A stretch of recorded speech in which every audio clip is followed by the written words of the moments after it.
Howdy ho, folks! Welcome back. I'm Kris. This is a donated request. YouBuyWeRush. This is a donated request. YouBuyWeRush. This is Islam, fact or fiction. This is it Sheikh, Uthman ibn Farooq? I said that last time. Sure, I butchered it. Somebody will correct me because this is part 2. I just let him get through this whole hijab in the Bible speech. And now we're going with part 2. But before we do that, there's a thanks button on the channel. You can donate. You don't have to. You can request videos. If you donate, I'm backlogged right now. I got a lot of requests, donated requests, so it's going to take a little longer. But you can still request videos. It just gets put on the list. Subscribe if this is the kind of stuff you like. Or subscribe if it's not what you like. That'll throw me off. That'll teach me a lesson. And then if all else fails, just give me a thumbs up. I could use that. And YouTube likes that. So, video. No! Many Christian women don't follow this today, and that's their choice. But you can't deny that that's there in the Bible. Now, if somebody says, oh, this was for another time, then I have to ask, well, is the Bible not applicable anymore? Or do verses have like a time period? Do they expire? Is there a few years, 100 years? How do you justify that? We say the Quran to us is applicable equally today as it was in the time of the Prophet, peace be upon him, until the Day of Judgment. The Quran is applicable. Every verse of it, every part of it. So we say if we want to talk about facts, then let's talk about facts. Let's talk about Judaism. In the Jewish tradition, you can see a picture that is a current picture. And you can Google this. Go to the internet. Don't trust me. Sorry, Google is apparently more trustworthy. So you put in Jewish hijab or Jewish niqab or Jewish veil, and you will find that there are currently many segments of the Jewish faith who fully cover till today. And you will find even many of the Hasidic Jews in New York and stuff, they have the head coverings. So you will find this was a part of the Jewish religion itself. There is a reference, there's a book by Rabbi Meir Schindler, which is called The Obligation of Jewish Women to Cover. And he says, a woman must be dressed within the laws of modesty, even when she is home alone or privately with her husband or while asleep. Now, this is different from Islam. As I said, there are some differences, but in essence, covering has been a practice within the Jewish faith and from the earliest times till today. Now, we're going to play a little game. Don't click. Right. I need some prizes.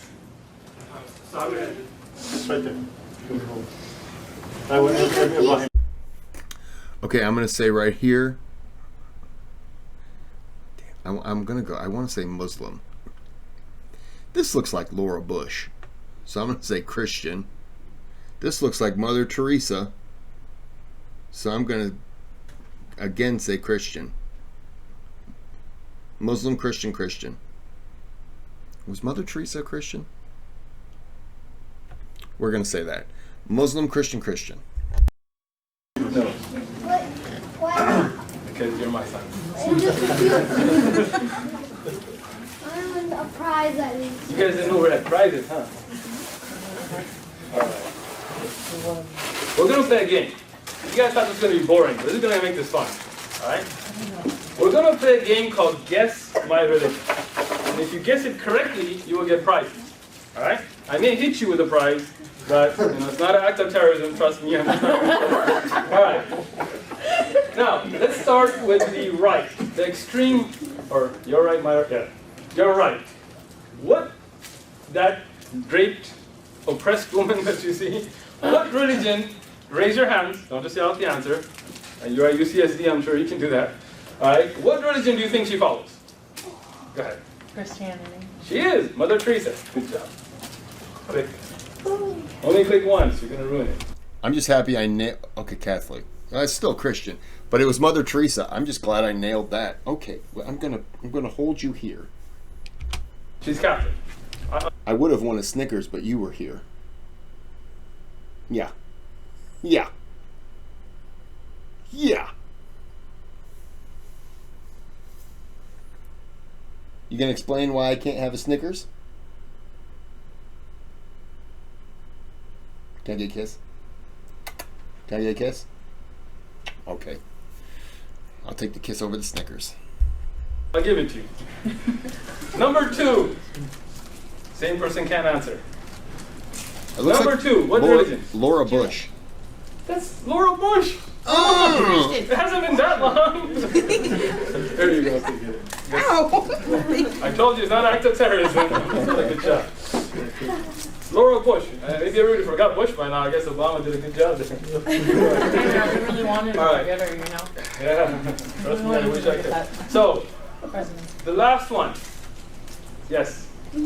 Islam? Muslim, you're right. Now, what do you see in common? They all have the hijab. They all have the modest dressing, even though they're from all different faiths. Keep going. Don't click. Just hold it. All right. The one on the right, extreme right. You are not applicable. I can't see her. Yes. Judaism? Yes. I don't know how you got that, but that was amazing. I told you, man. I don't play baseball. She is Jewish. All right. Click one more time. Okay, I can't see her.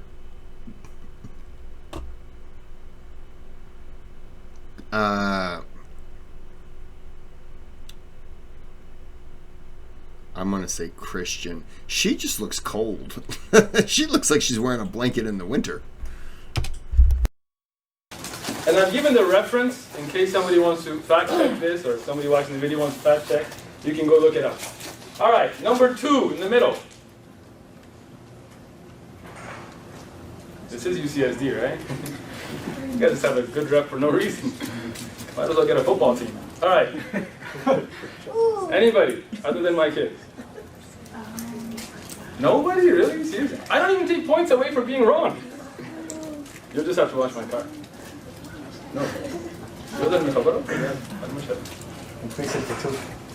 Oh. Budget cuts, bro. Anybody? Nobody's gonna even guess? All right, I'll let you guess. Go ahead. Christianity? Nah. What? This is why I didn't want you to answer. You were going to disappoint your father. All right, anybody else?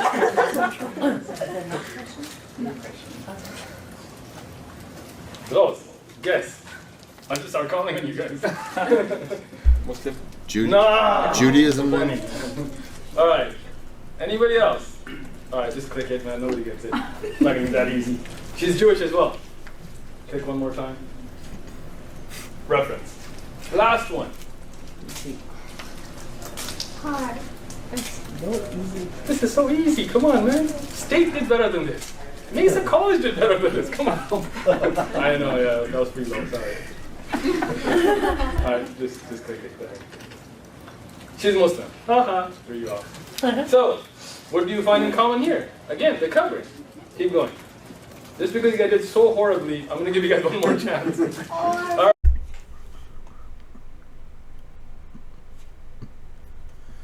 Okay, this, I can't really make it out. Is that my voice? I just went through puberty.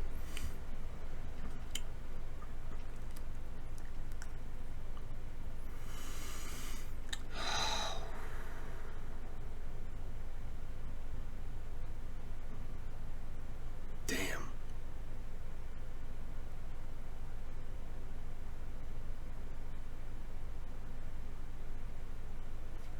Okay, I'm going to say Muslim.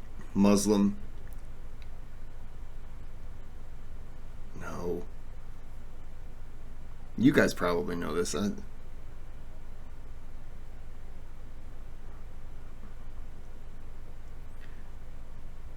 Muslim, Christian. I'm going for it. All right. From the right. Anybody? Other than my kids. From the students. I don't take points away for being wrong. Go ahead. Amish? Yeah. Amish, you are correct. Ooh, I almost got your head. Missed. Yes. She's Amish. In the middle. Yes. She's Sikh? Yes, good job. Ooh, look at that. I should play football. Anyway, she's Sikh. Covering. Last one. This is really easy. Go ahead. Yes! Woohoo! You are. Oh, no wonder you don't have a football team. she's Hindu. Now, what do you find in common? I was stuck on the three main religions. I didn't venture out at all. So that's me. I wouldn't have got Sheikh, Sikh, Hindu.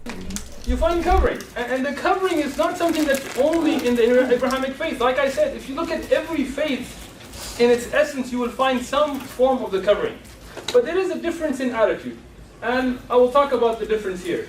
If we look at the biblical verses, you will find, for this reason, talking about the covering, and because the angels are watching a woman, she should wear a covering on her head to show she is under the authority, which is the authority of her husband.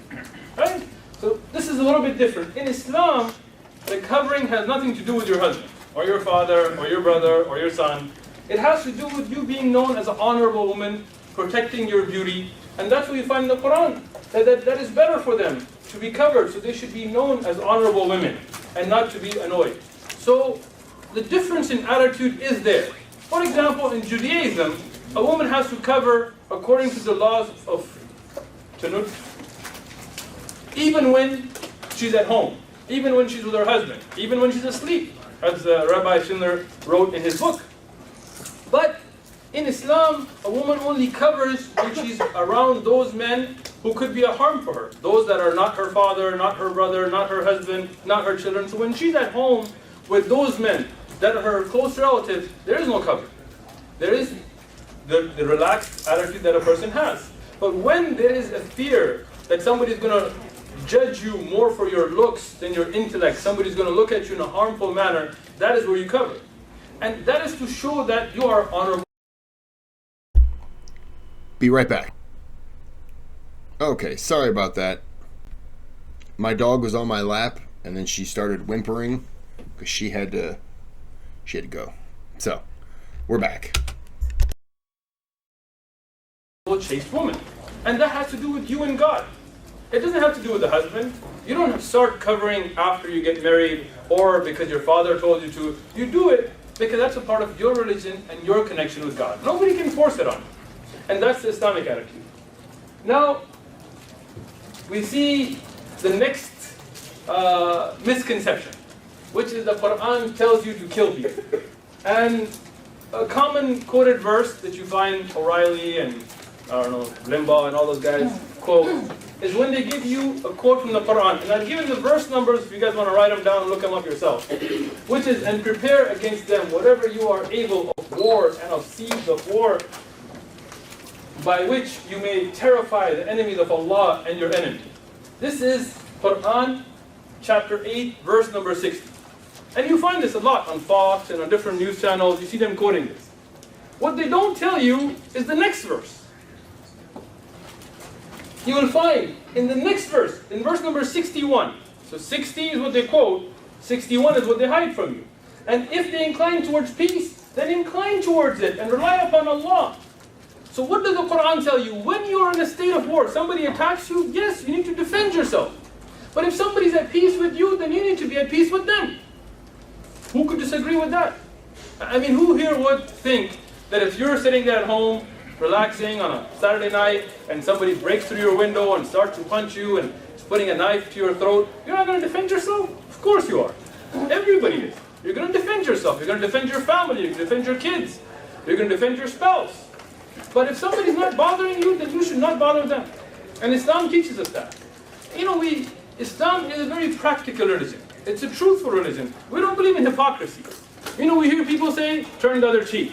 Well, we didn't turn the other cheek in Iraq or Afghanistan or anywhere else or World War II. So let's be honest. You know, if somebody attacks you, defend yourself.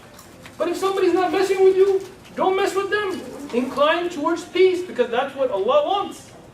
People say, we want to turn the other cheek. But I dare you, go to a church, take the preacher and slap him. Give him a good pow. You know? Let's see if he turns the other cheek or presses charges on you. So, Islam is about honesty. We are going to be honest. If somebody attacks you, you need to defend yourself, defend yourself. But don't go and kill people, innocent people, and attack lands and cause problems. When there is peace, always take peace. Always avoid conflict. But sometimes you defend yourself when you need to. All of these verses have to be taken in context. Because if we were to take verses out of context, you could misquote anybody. But what does Islam teach you in its essence? And these are verses you can look up yourself. This is Quran, chapter number 5, verse number 32. And Quran, chapter number 10, verse number 25. What does Allah tell us? Anyone who has killed a person unjustly, it would be as if they have killed all of mankind. And if anybody has saved a life, it would be as if they have saved all of mankind. This is the essence, the message of the Quran. The Quran tells us that Allah invites you to Dar as-Salam, to the home or the place of peace, and guides whom He wills to the straight path.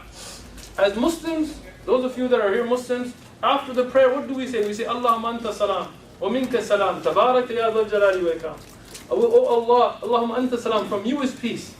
Allahumma anta salam, minka salam, you are peace, from you is peace. And then we praise Allah. We praise Allah for the peace that we live in. That's what Islam teaches. Now, do certain Muslims misuse verses for political causes? Of course. And all religions have someone who will misuse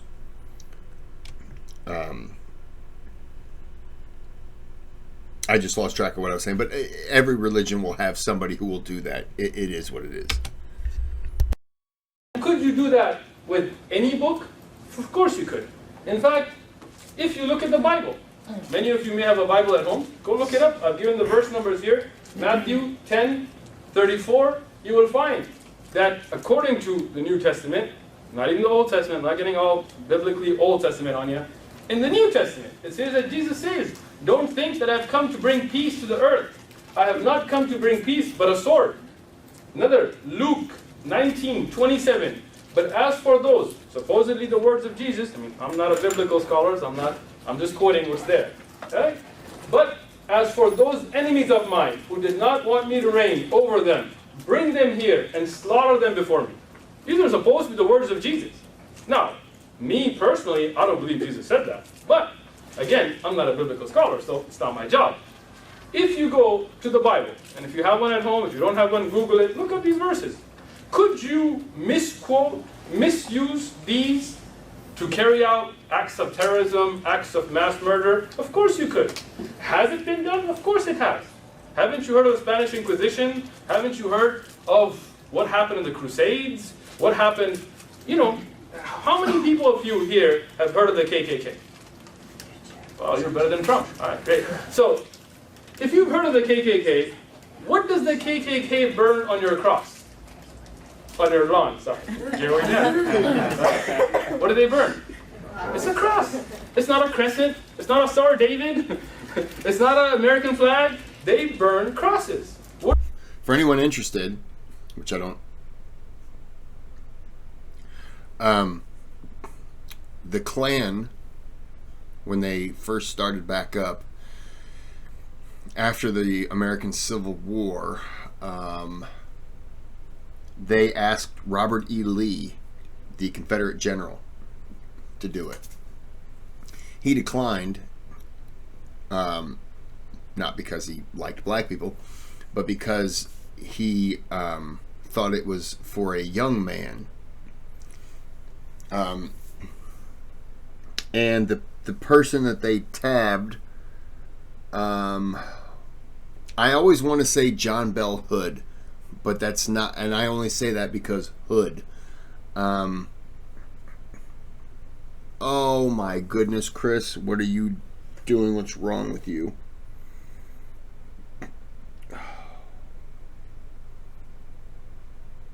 You know what? I gotta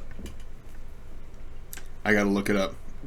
But anyways, he was a Confederate cavalry guy. He was a Confederate cavalry from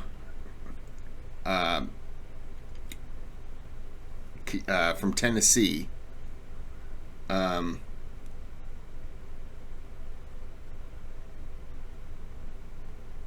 can see his face. Nathan Bedford Forrest, that's who it was. He took over, he joined the Klan in 1867. Nathan Bedford Forrest. Um,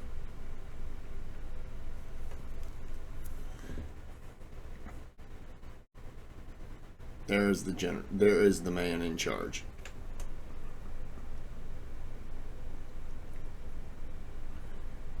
He died at the age of 56. But he was in quite a few battles, wasn't he? But since the KKK was brought up, there you go. What do they wear on their robes? Crosses. They have Bible studies. They have churches that they go to. No doubt. They use these verses to... Let me just say this. Nathan Bedford Forrest did resign from the Klan, and I guess had a little bit of a change of heart about the segregation of black people, and was actually some other Confederate generals. He gave a speech, and a black woman came up to him with a bouquet of roses, and I guess gave him a little hug and a little kiss on the cheek, because what he said was pretty much to the black people there, like, you know, if you do good and you do this, you know, I'll be there when you need me, and you know, and it was a nice speech, considering it was very much, you know your place, you stay in your place, and if you ever need help, I'll be there to help you. Very oppressive, but at the same time, you know, it wasn't I'll kill you. But other Confederates really took a disliking to him after he came out and said that. So, you know, he had a change of heart in his later years. Maybe not. But he certainly said, he talked it. So, you know, I'll give him a little bit of credit for that. Carry out acts that I would obviously consider terrorism. Hanging people from trees, that's pretty terrorism as you can get, right? So, can any religion be misused? Of course it can. Can any text? In fact, many people don't even need religion. Stalin didn't even need a religion to kill millions of people. But what we want to discuss here is the religion of Islam. If you look at politics, that's a different issue. And you look at the world, you look at ISIS, you look at these things that are going on, you know, these are political situations. You know, before the invasion of Iraq, there was no such thing as ISIS or Al-Qaeda in Iraq or any of that kind of stuff. Before the sanctions and bombing of Syria, so those things were bred out of a political environment. It didn't come from a Quranic scholar coming out of an Islamic university. So we want to talk about facts. Whoa, I told you, don't click away. So, all Muslims are terrorists, right? So now, let's think about this, right?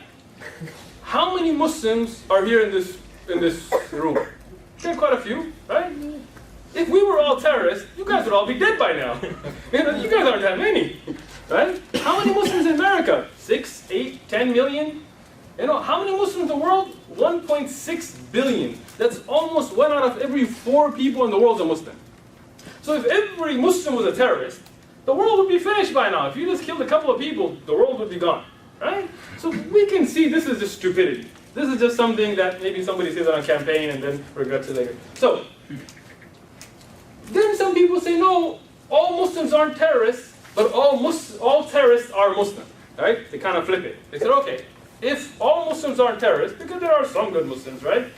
But all terrorists are Muslims. Again, this is false. This is a graph based on data from the FBI's website. Anybody heard of the FBI?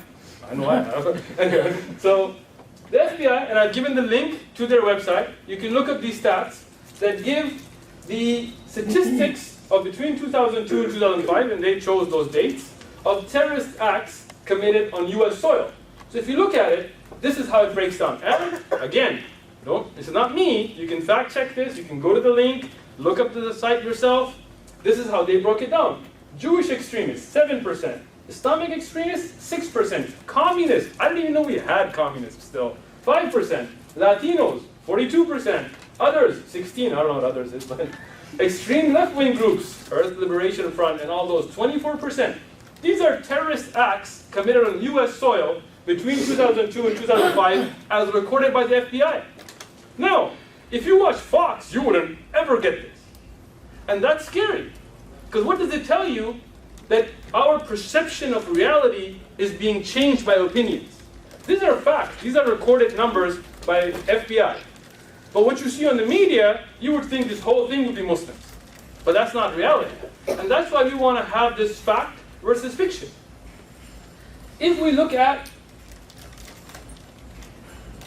all religiously motivated attacks in Europe, right? I mean, we're talking about Europe because that's a big, we just had the Paris attacks, and you had Berlin, and you had all kinds of violence going on. And if you look at the media, basically it would be as if only the Muslims are doing. This is put together by Europol. I've got the link, and again, I can send these slides out if it's not an eye test. Europol, which is the international police used in Europe, they collected data, not just Muslims, but all acts of terrorism that are based on religious beliefs between 2008 and 2013. If you put them all together, you look at the orange, these are non-religious groups that carry out terrorist attacks. You see that little bit of blue? That's by not just Muslims, all religious groups put together. There are active terrorist organizations in France, in Spain, in the Basque areas, who are bombing police stations, that are killing people, trying to separate from different countries. We don't even hear about it. Why don't we hear about it? Because Fox News decided that they get better ratings if they put a Muslim face to it. And that's why you only hear about a sliver of that, but all of this is hidden. And this is something not recorded by Muslims or by me, this is by Europol.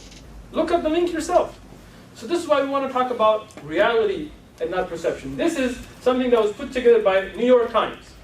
Not a Muslim organization, not Islamic, not CARE or anybody else. But the New York Times put together that since September 11th, up to 2015, they put together all deaths. Because you may say, okay, maybe Muslims don't do as many terrorist acts, but they kill the most people, right? So they put together a chart looking at total deaths by terrorist acts in the US, including Fort Hood and Boston and all of that put together. And they found that non-jihadist extremists, homegrown terrorists, white supremacists and others, they far outnumber deaths even, the number of deaths by those. You look at all these bombings and abortion clinics and killing of doctors, they don't even get on the news anymore. But it does still go on. There are groups that are killing people. And the fact is that this is something that has nothing to do with Islam. Terrorism has no religion. Even if we look at the bigger picture. I think I was going to stop it at the 36-minute mark. But I just really enjoyed him talking. And I was eating my salad. So I'm going to stop it there. It's a little longer, but that's okay. Last video will be what it is. So I'm going to end this here for part 2. And we will be back with part 3. I got to get another drink, and I kind of want another salad. My chicken's cooking, so I apologize. So I'm going to go ahead and end this now and get my stuff, and then come right back, and we'll get on to part 3. So until then, have a good day, have a good night.